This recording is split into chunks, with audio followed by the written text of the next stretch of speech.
Hello everyone, welcome back to our channel. I am Simran from Sampan Als Fagwara.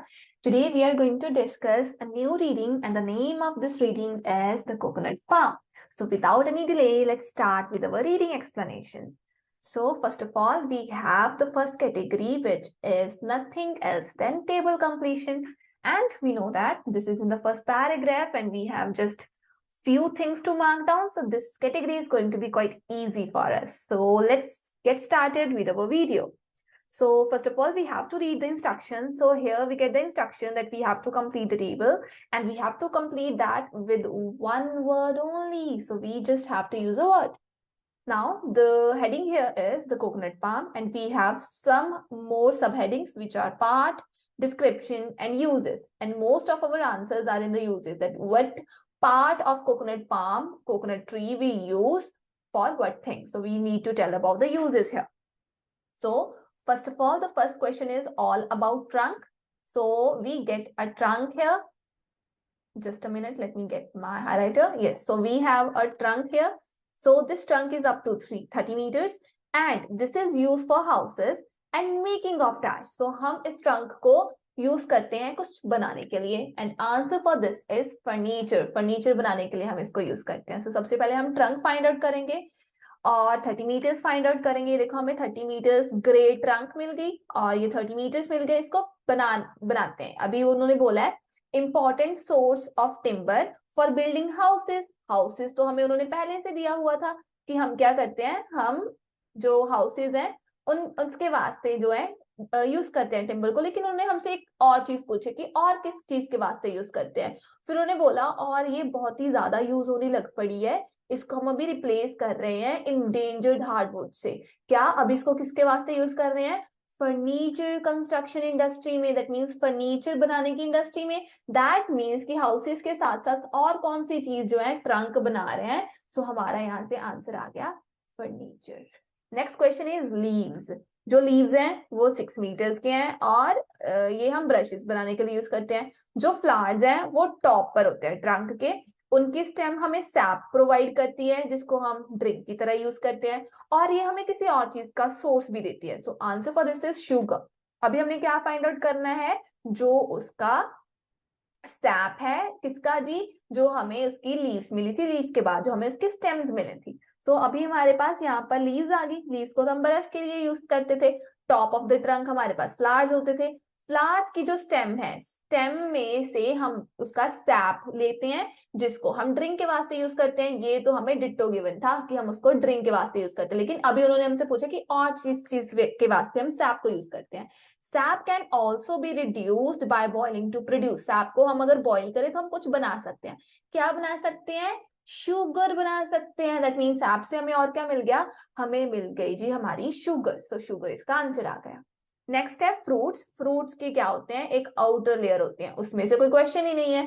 फिर middle layer है. Middle layer में coir fibre मिलता है, उसको हम क्या करते हैं? Used for. उसको हम किसी चीज के वास्ते यूज करते हैं. Use for dash etcetera. That means middle layer को किसी चीज के लिए यूज करना है.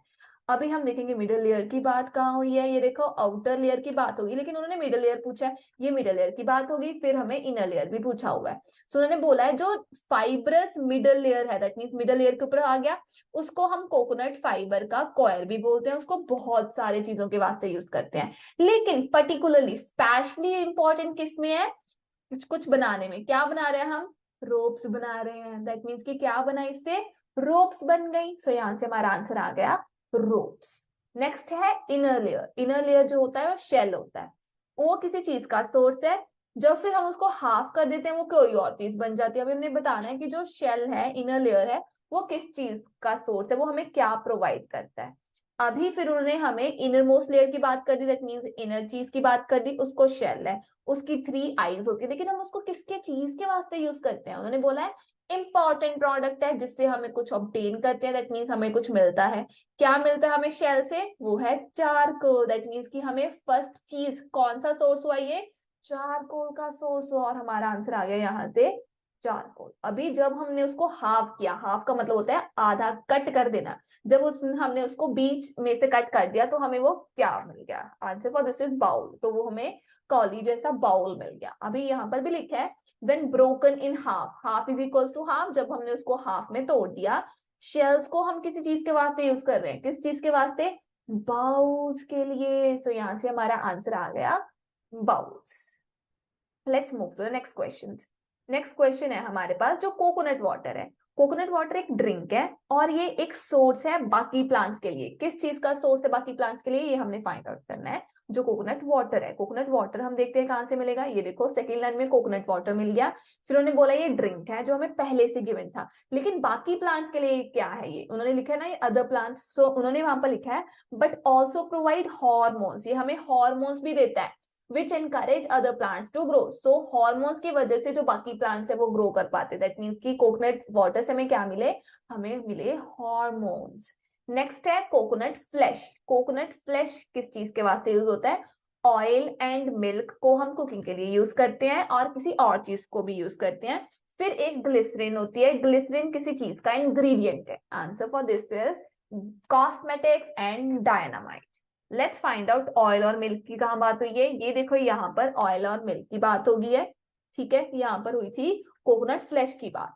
सो उन्होंने बोला है इसको हम यूज करते हैं कुकिंग के लिए। कुकिंग तो हमें पहले से गिवन था different parts of the world में, एज वेल एज इसके साथ साथ और किसमें यूज किया हमने इसको? कॉस्मेटिक्स में। दैट मीन्स हमारा आंसर क्या आ गया इसका? हमारा इसका आंसर आ गया कॉस्मेटिक्स। और फिर उन्होंने बोला कि ग्लिसरीन भी है जी।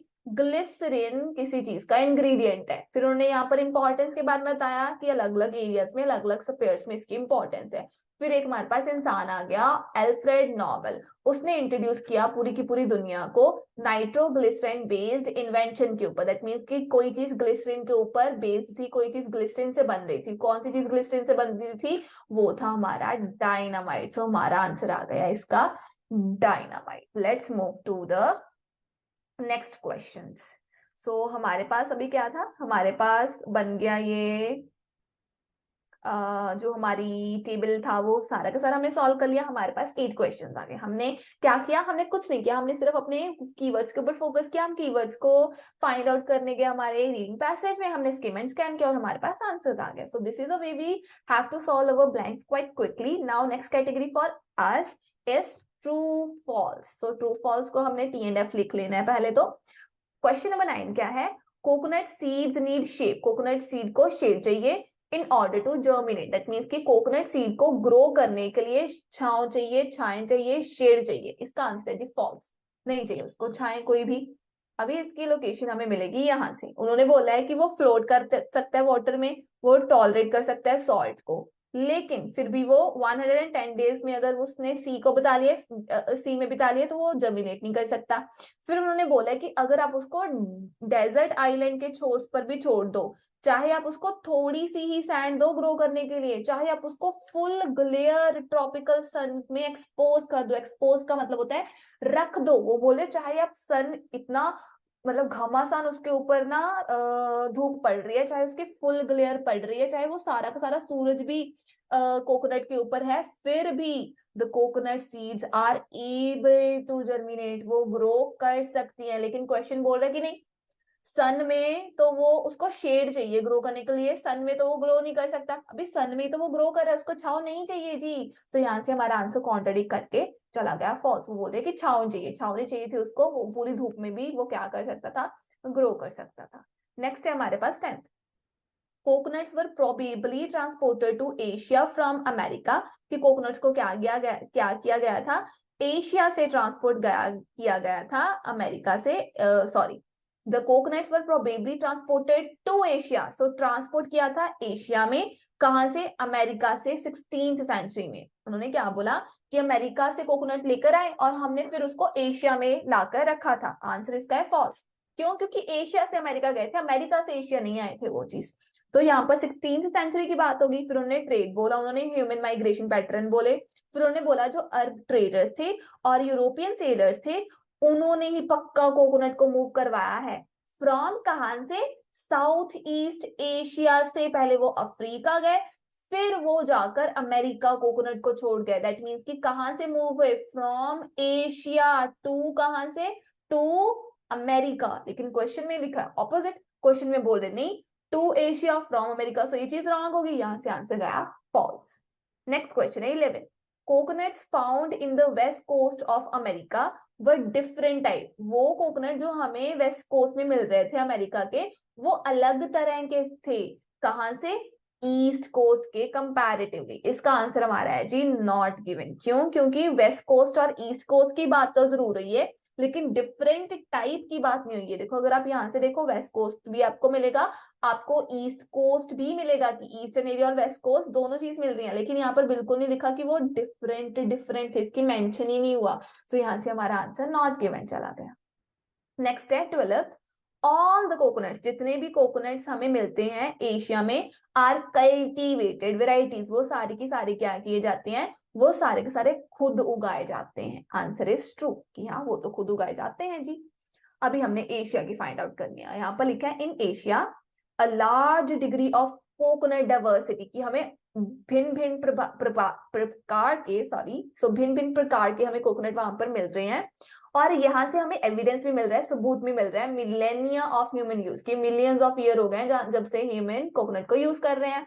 But there are no relatives growing in wild, लेकिन हमें फॉरेस्ट एरिया में, हमें जंगलों में इसका कोई भी रिश्तेदार नहीं मिल रहा कोकोनट का। दैट मीन्स कि जो भी कोकोनट ग्रो किए जाते हैं वो वहीं पर ग्रो किए जाते हैं, यहाँ पर ह्यूमन है, दैट मीन्स कि ह्यूमन ने ही कोकोनट को उगाया है एशिया में। सो यहाँ से हमारा आंसर आ गया true. Let's move to the next question, which is the last one for the first passage. Coconut are cultivated in different ways. Coconut को अलग अलग वेज में कल्टीवेट किया जाता है अमेरिका और पैसिफिक में, कि अमेरिका और पैसिफिक में अलग अलग वेज हैं कोकोनट को उगाने के लिए। Answer is not given. अभी अमेरिका और पैसिफिक दोनों की बात हुई है यहाँ पर, ये देखो यहाँ पर पैसिफिक की भी बात हुई है और यहाँ पर अमेरिका की भी बात हुई है, लेकिन यहाँ पर सिर्फ रिलेटिव्स की बात हुई है। उन्होंने ये नहीं बोला कि उसको अलग अलग वे में ग्रो किया जाता, उसके ग्रोइंग की बात नहीं हुई है, सिर्फ कुछ प्रॉब्लम्स की बात हुई है। सो यहाँ से हमारा आंसर चला गया नॉट गिवन। सो अगर आप देखो ट्रू कैसे आया, सारा का सारा चीज मैच कर गई, ठीक है। और फॉल्स कैसे आया, शेड यहाँ पर लिखा था लेकिन वो तो बोले थे सन चाहिए उनको। और नॉट गिवन कब आया, जब उन्होंने डिफरेंट वेज की बात नहीं की। सो ये आपको डिफरेंसेस खुद फाइंड आउट करने पड़ेंगे आपको, जब भी आप ट्रू फॉल्स नॉट गिवन देख रहे हो, क्वेश्चन सॉल्व कर रहे हो, तभी आपका जो फोकस है वो होना इस चीज के ऊपर चाहिए कि कोई चीज मिसिंग तो नहीं है, कोई चीज ज्यादा तो नहीं गिवन है, कोई चीज एडेड तो नहीं है। तो ऐसी चीजों से ही जो आपके ट्रू फॉल्स नॉट गिवन है वो एकदम से सॉल्व हो जाते हैं। Now let's move to the second paragraph. Second paragraph है जी, how baby talk gives infant brain a boost.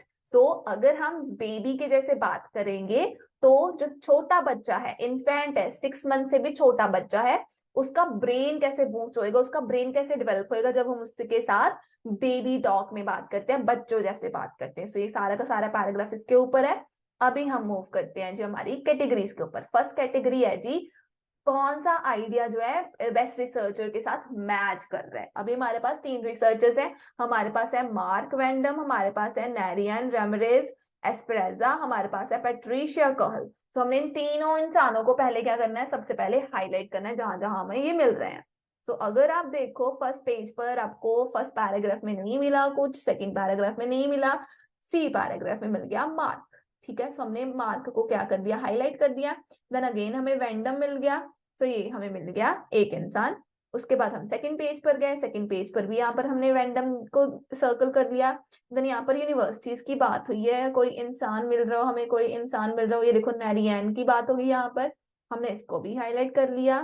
Then हमें नेक्स्ट पर कोई इंसान मिल रहा हो, कोई इंसान मिल रहा हो, यहाँ पर कोई पोल का, लेकिन ये हमारे क्वेश्चन में उन्होंने बात नहीं की, सो ये हमारे क्वेश्चन में नहीं हो सकता।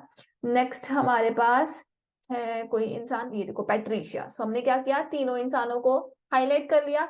अभी हम 1 बाय 1 अपना क्वेश्चन रीड करेंगे और कैटेगरीज फिर हम अपनी लोकेशन की तरफ मूव करेंगे। सो हमारे पास क्वेश्चन क्या है, the importance of adults giving babies individual attention when talking to them. कि क्या इंपॉर्टेंस है अगर हम बेबीज को सिर्फ अकेले बेबीज को ही अटेंशन देंगे, इंडिविजुअल अटेंशन देंगे। इंडिविजुअल अटेंशन का मतलब होता है सिर्फ एक ही बंदे को अटेंशन देना। जब जैसे कि आप हमारे इंस्टीट्यूट में जब आते हो तो आपको अकेले अकेले बच्चों को अकेले अकेले समझाया जाता है ना, दैट मीन्स हम इंडिविजुअल अटेंशन देते हैं ना। सो अकेले बच्चे को अकेला अटेंशन देना, सो उसको बोलते हैं इंडिविजुअल अटेंशन। कि क्या इंपॉर्टेंस है जब एडल्ट जो है वो बेबीज को अकेले को अटेंशन देते हैं जब वो उनसे बात करते हैं। इसकी बात बोली थी जी बी ने। बी है हमारे पास नारियन। सो अभी हम देखेंगे नारियन का नेम कहाँ पर मिल रहा है। नारियन का नेम हमें यहाँ पर मिला। सो यहाँ देखो नारियन का नेम मिला, यहाँ पर क्या लिखा है, one on one context. Context मतलब सिचुएशन, वन ऑन वन मतलब सामने सामने। अभी यहाँ पर लिखा है she adds the more parents, parents मतलब एडल्ट, एडल्ट जितना यूज करेंगे baby talk one on one अकेले अकेले में, उतना बेबीज ज्यादा बोलेंगे, उतना बेबीज ज्यादा बैबल करेंगे। बैबल का मतलब होता है जैसे बा बा बा करते हैं ना वो बेबीज, तो उसको बोलते हैं बैबल करना। दैट मीन्स कि नारियन ने बोला कि वन ऑन वन हम जब उनसे बात करते हैं वो ज्यादा बात करते हैं, ज्यादा टॉक करते हैं, ज्यादा बैबल करते हैं। सो इसका मतलब ये इंपॉर्टेंस होगी। यहाँ से हमारा आंसर आ गया बी।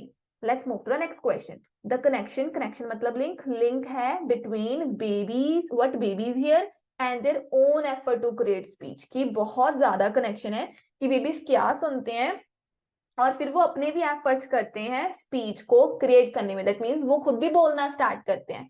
अब एक खुद बोलने की बात ना सिर्फ एक इंसान ने की थी, वो था हमारे पास पैट्रिशिया कोहल।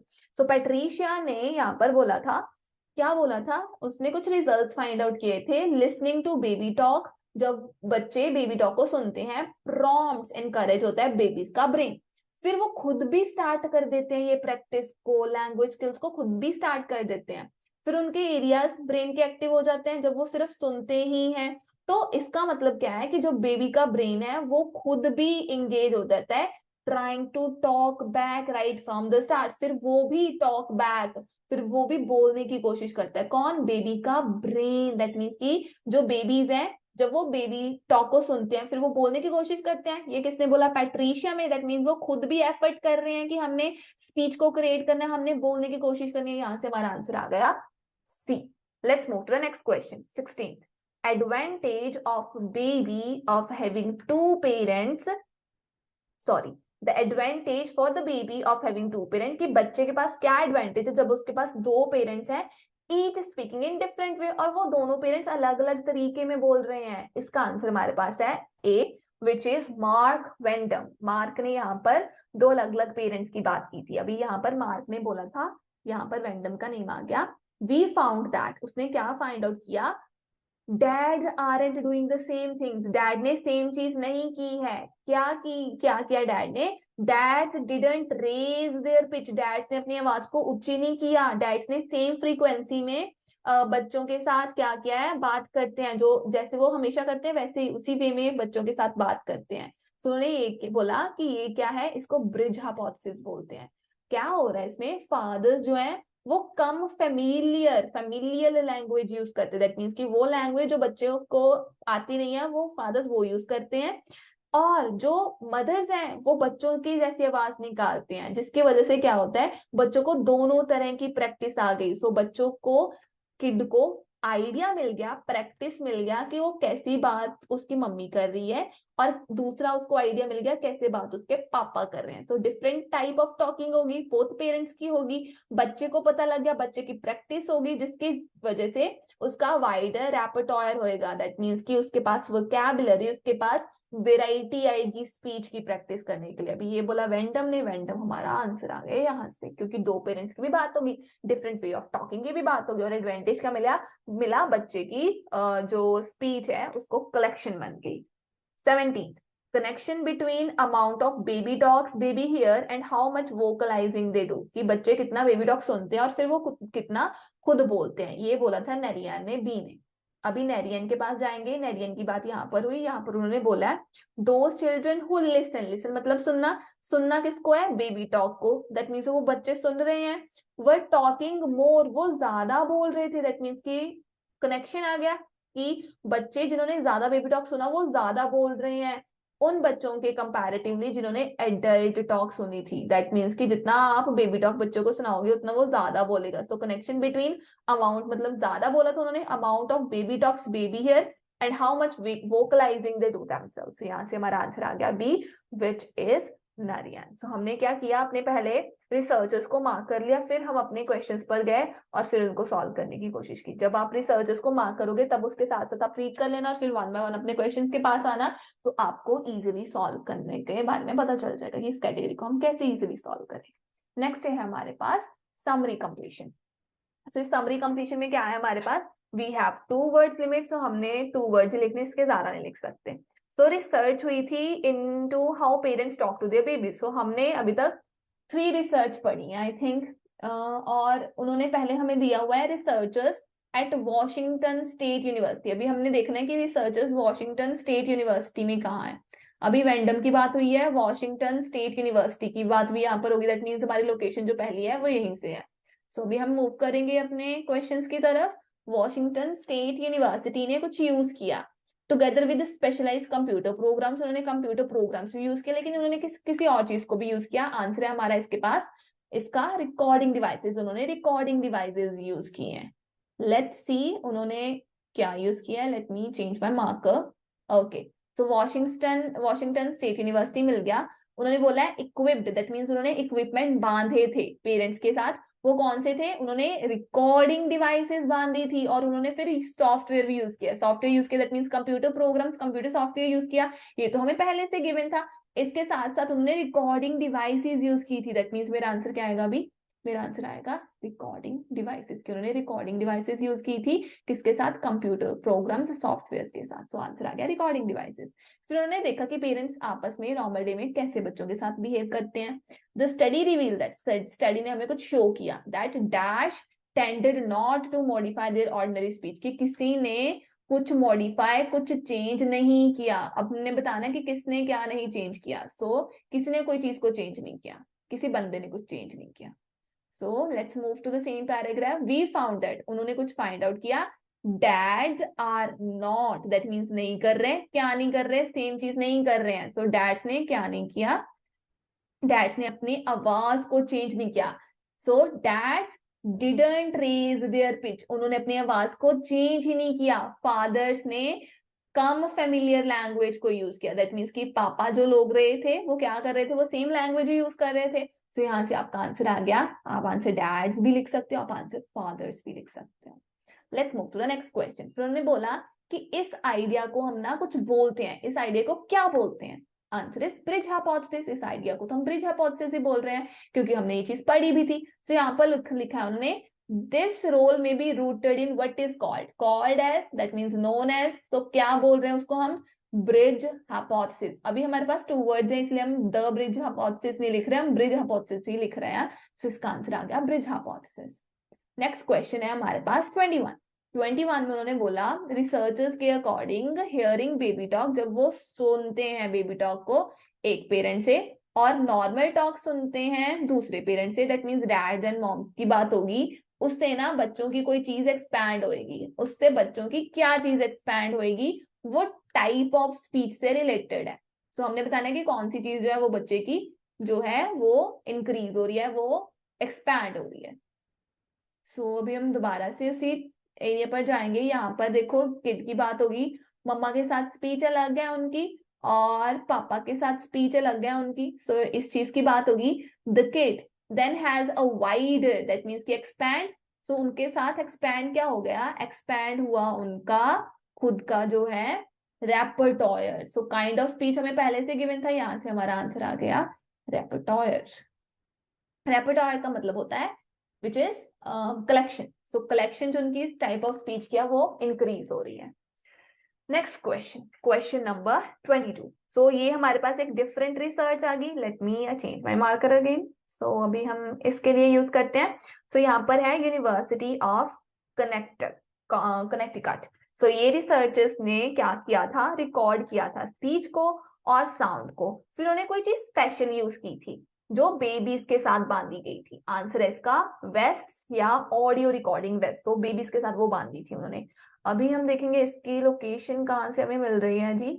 ये देखो यहाँ पर हमें यूनिवर्सिटी का नेम मिल गया और उन्होंने बेबीज के साथ उन्होंने लिखा है 30 सेकेंड कन्वर्सेशन पेरेंट्स और बेबीज की फिटिंग 26 चिल्ड्रन, बच्चों के साथ फिट किया। क्या फिट किया है जी, ऑडियो रिकॉर्डिंग वेस्ट को फिट किया है। सो हमारा आंसर आ गया ऑडियो रिकॉर्डिंग वेस्ट, या आप अकेला भी वेस्ट लगा सकते हो।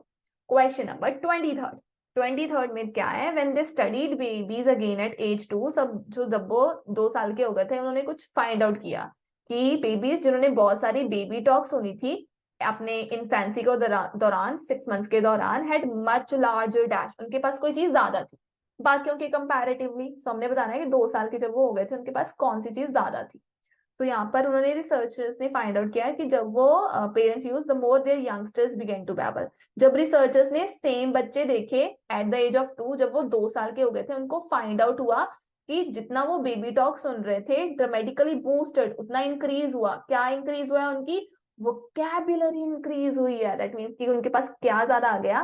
वोकैबुलरी ज्यादा की, लार्जर बूस्ट। सो आंसर आ गया इसका vocabulary. Next let's move to the last 3 questions of second paragraph.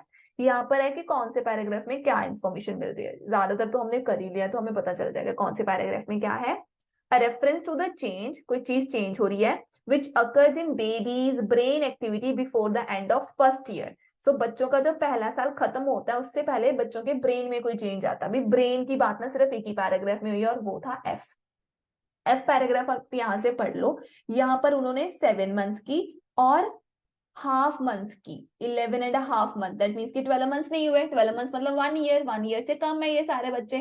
So 7 months और 11.5 मंथ के बच्चों के ऊपर ये रिसर्च हुई है। और यहाँ पर रिसर्च क्या हुई है? उनके ब्रेन की रिसर्च हुई है। सो ब्रेन रीजन्स की बात होगी, 1 साल के कम से बच्चों की बात होगी। सो हमारा आंसर आ गया एफ की, एफ पैराग्राफ में इसका आंसर मिल रहा है। नेक्स्ट है एन एग्जाम्पल कि सम पेरेंट्स कुछ करते हैं for their benefit before birth, कि बर्थ के पहले ही कुछ पेरेंट जो है बच्चे के बेनिफिट के लिए कुछ करते हैं। अभी बिफोर द बर्थ की बात ना ए पैराग्राफ में है, अगर आप जाकर देख लो तो। सो ए पैराग्राफ में अगर आप देखो तो उन्होंने वॉर्म की बात की है, दैट मीन्स कि मदर की टमी के अंदर। सो बेबीज जो है वो स्टार्ट हो जाती हैं, सुनना स्टार्ट कर देते हैं। कब सुनना स्टार्ट कर देते हैं? बेबीज जो है वो अपने मम्मा के वॉर्म में ही, उनके टमी में ही सुनना स्टार्ट कर देते हैं। जिसकी वजह से जो कुछ होपफुल पेरेंट्स हैं, जो कुछ अच्छे पेरेंट्स हैं, वो क्लासिकल म्यूजिक प्ले करते हैं अपनी प्रेग्नेंट बेलीज को, दैट मीन्स जिसमें बेबीज होते हैं। और कुछ रिसर्च ने बोला है कि इनफैंट जो है वो लिसन करना स्टार्ट कर देते हैं एडल्ट की स्पीच को 10 वीक्स में ही, दैट मीन्स 10 वीक्स में वो सुनना स्टार्ट कर देते हैं। और फिर वो जो पेरेंट्स हैं वो उनको वो वैसी ही चीजें सिखाते हैं ताकि उनका बच्चा वो सारी चीजें सीख जाए। सो पेरेंट्स ने बर्थ के पहले ये सब कुछ किया और ए पैराग्राफ में इसकी बात हुई और हमारा आंसर आ गया A. Let's move to the last question of this passage. Last हमारा क्वेश्चन क्या है? A mention of babies preference, की बेबीज किस चीज को प्रेफर करते हैं for the sounds that other babies make, कि जो और बच्चे साउंड्स बनाते हैं उसको बेबी प्रेफर ज्यादा करते हैं। इसका आंसर में ई पैराग्राफ में मिलेगा क्योंकि बाकी बच्चों को सुनने की बात भी ई पैराग्राफ में हुई है।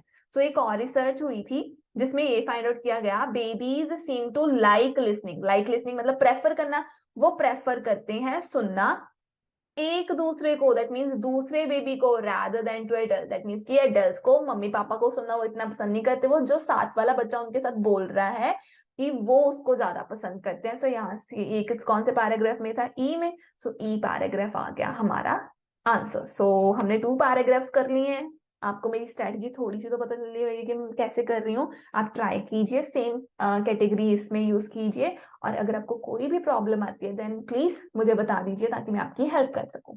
अभी let's move to the next paragraph. Whatever happened to the Harappan civilisation. So Harappan civilisation में क्या हुआ, उन्होंने इसके ऊपर क्वेश्चन पूछा हमारे पास। सो सबसे पास पहले हमारे पास है category.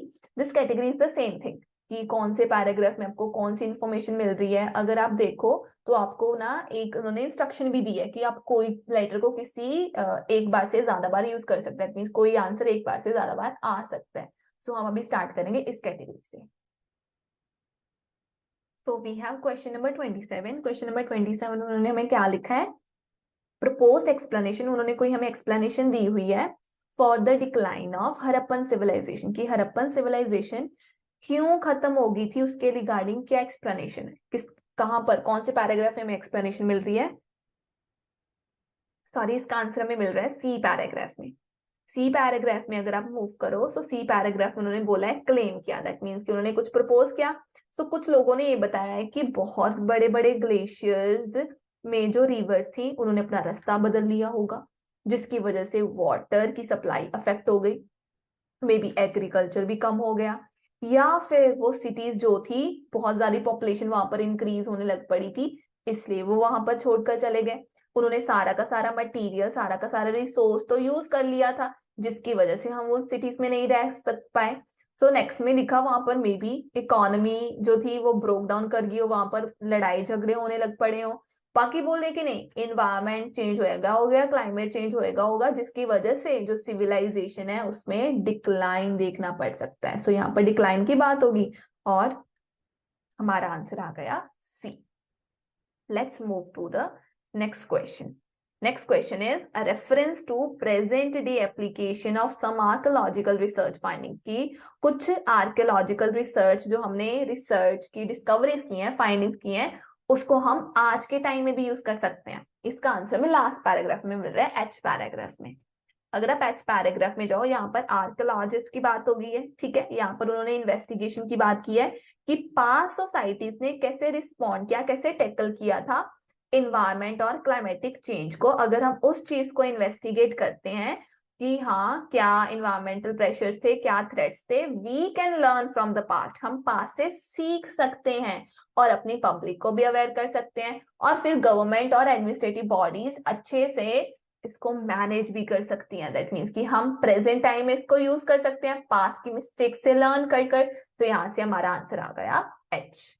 Question number 29, difference between Harappan civilisation, की हड़प्पन सिविलाइजेशन में क्या फर्क है और बाकी कल्चर में, सेम पीरियड का कल्चर है लेकिन उस पीरियड के कल्चर में क्या फर्क है। इसका आंसर है हमारे पास ए पैराग्राफ में आपको मिलेगा इसका आंसर।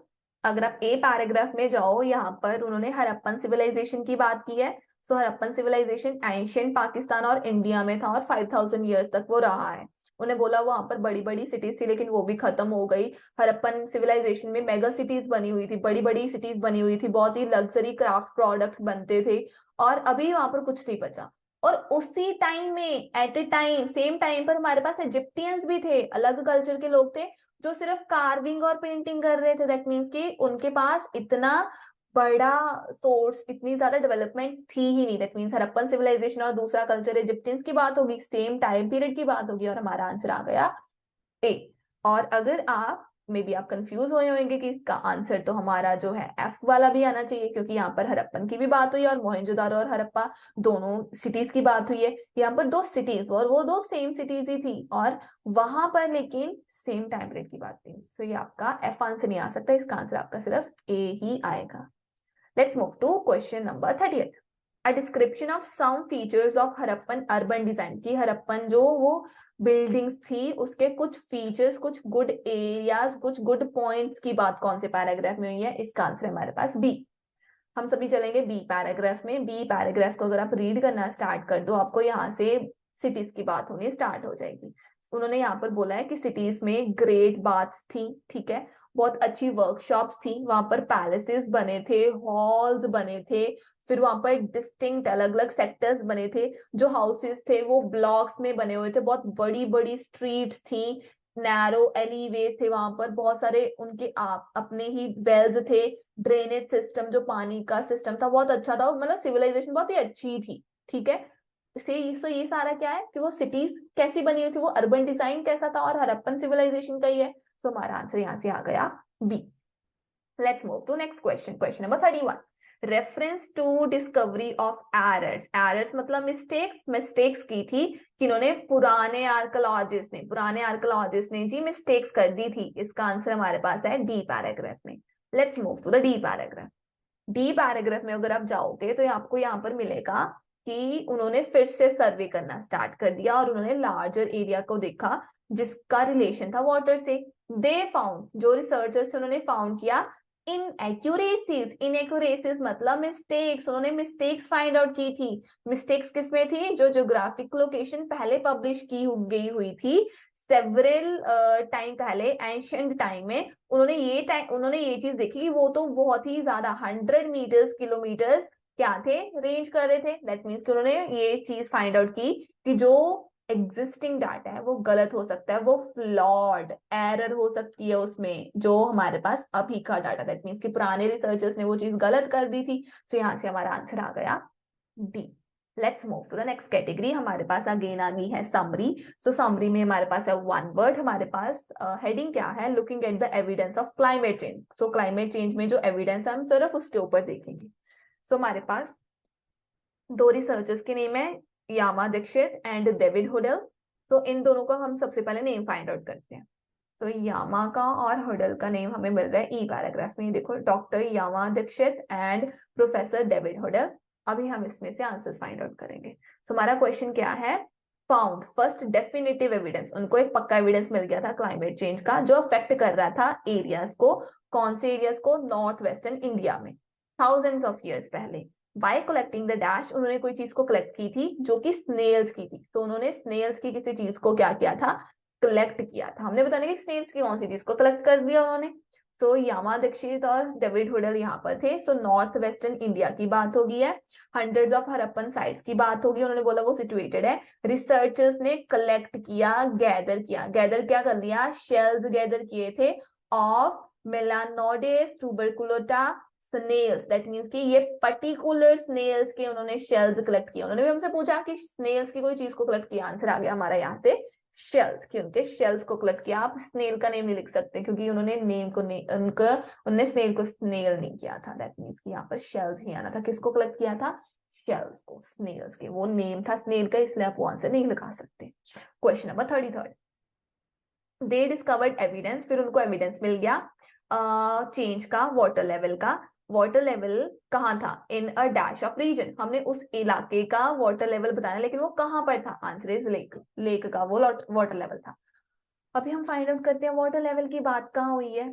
सो स्नेल्स की बात तो यहाँ पर होगी। फिर उन्होंने बोला सेडिमेंट एरियाज, पदार्थ मिल रहे थे एंशियंट लेक में से, जिसको उन्होंने यूज किया जियोकेमिकल एनालिसिस के वास्ते, क्लाइमेट हिस्ट्री फाइंड आउट करने के लिए। दैट मीन्स उन्होंने किसको यूज किया, लेक को यूज किया। अभी वो हमें वाटर लेवल की बात कर रहे हैं, ठीक है। फिर उन्होंने बोला, उन्होंने ऑब्जर्व किया देयर वॉज फिर उन्होंने बोला कि आज के टाइम में क्या है, वहां पर मेजर सोर्स है पानी का। मेजर सोर्स कहाँ पे है, लेक में। दैट मीन्स वाटर लेवल कहाँ पर है, लेक में। फिर उन्होंने देखा कि वहां पर चेंज भी आ रहा था। कहाँ पर चेंज आ रहा था जी, उस लेक में चेंज आ रहा था। क्यों, क्योंकि वहां पर रेनफॉल तो हो ही नहीं रही थी, सारा का सारा पानी जो था उड़ ही जा रहा था। सो कहाँ पर वाटर लेवल था, लेक में वाटर लेवल था। सो हमारा आंसर आ गया lake. Question number 34, it occurred. So change आया था। क्यों चेंज आया था, because there was less dash than evaporation. Evaporation ज्यादा थी, कोई चीज थी वो कम थी, आंसर इज रेनफॉल। रेनफॉल वहां पर कम थी। वहीं पर हमें उन्होंने लिखा है द अमाउंट ऑफ इवेपोरेशन, जो इवेपोरेशन हो रही थी उस लेक में से वो एक्सीड कर गई। एक्सीड का मतलब ज्यादा ही बढ़ जाना। सो इवेपोरेशन बढ़ गई किससे, the rainfall. So exceeded the rainfall. Rainfall से ज्यादा तो इवेपोरेशन हो रही थी। दैट मीन्स कौन सी चीज कम हो रही थी, रेनफॉल कम हो रही थी। रेनफॉल आंसर आ गया। क्वेश्चन नंबर 35, 35 में क्या है, पैट्री एंड सिंग्स टीम। फिर एक दो और इंसानों की टीम है, ठीक है। उन्होंने आर्कियोलॉजिकल रिकॉर्ड्स को यूज किया। फिर उन्होंने कुछ देखा, किसके ऊपर देखा, वो चीज 5 मिलेनिया 5 मिलेनिया मतलब 5 सेंचुरीज बैक थी। तो उन्होंने किसी चीज को देखा, आंसर इज ग्रेन्स। उन्होंने ग्रेन्स को देखा था, ये सिंह ने, और जो हमारे पास एक और इंसान था। सो हमारे पास ये देखो पैट्री और सिंह की टीम मिल गई। फिर उन्होंने बोला, उन्होंने एग्जामिन किया। एग्जामिन किसको बोला, रिकॉर्ड्स को किया। लेकिन उन्होंने हमें बोला कि 5 मिलेनिया अगो उन्होंने किस चीज को अंडरस्टैंड किया था। फिर उन्होंने बोला, डिटेल्स देखी कि लोगों ने कैसे अपनी जिंदगी जी हुई थी 5 मिलेनिया अगो। दे एनालाइज, उन दोनों ने कुछ एनालाइज किया, कुछ एग्जामिन किया, कुछ देखा। क्या देखा जी, ग्रेन्स देखे उसी टाइम के, एट द टाइम। सो यहाँ से हमारा आंसर आ गया grains. Let's move to the last question of this category. अभी लास्ट क्वेश्चन है हमारा, they are also examining objects. वो ऑब्जेक्ट्स को भी देख रहे हैं, इंक्लूडिंग डैश, जो हमें लिंक बता सकते हैं different parts of the region के जो चेंज हुए हैं। सो वो कौन से ऑब्जेक्ट्स को एग्जामिन कर रहे हैं, हमने वो चीज देखनी है। सो यहाँ पर लिखा है, they are also looking at whether the types of pottery use. So कैसी पॉटरी, कैसा मटेरियल कल्चर यूज होता था उस चीज में। सो वो चीज को भी उन्होंने देखा। दैट मीन्स कौन से ऑब्जेक्ट्स को देखा, पॉटरी के। सो यहाँ से हमारा आंसर आ गया पॉटरी की, जो मिट्टी के बर्तन वगैरह बने होते हैं, उन्होंने उसको भी देख लिया। अभी हमारे पास है नेक्स्ट क्वेश्चंस। अगेन हमारे पास रिसर्चर्स हैं, हमने इन रिसर्चर्स को सर्कल करना था और फिर अपने आंसर्स फाइंड आउट करने थे। अगेन हमारे पास यहाँ पर नोट है कि आप किसी इंसान को एक बार से ज्यादा बार यूज कर सकते हो। सो क्वेश्चन नंबर 37 क्या है? Finding further information about changes to environmental conditions in a region is vital. कि हमें और इंफॉर्मेशन कलेक्ट करनी चाहिए, वो चीज हमारे लिए इंपॉर्टेंट है। हमने बताने कि कौन बंदा बोल रहा है कि और हमें इंफॉर्मेशन कलेक्ट करनी चाहिए। इसका आंसर है बी, रविंद्रनाथ सिंह। सो रविंद्रनाथ सिंह बोल रहे हैं कि हमें और इंफॉर्मेशन कलेक्ट करनी चाहिए। Let's find out Singh. So Singh की बात एक तो यहाँ पर हुई है और एक सिंह की बात यहाँ पर हुई है। क्यों यहाँ पर हुई है? क्योंकि उन्होंने यहाँ पर बोला है एक्सप्लेन द सिंह। उन्होंने क्या बोला है?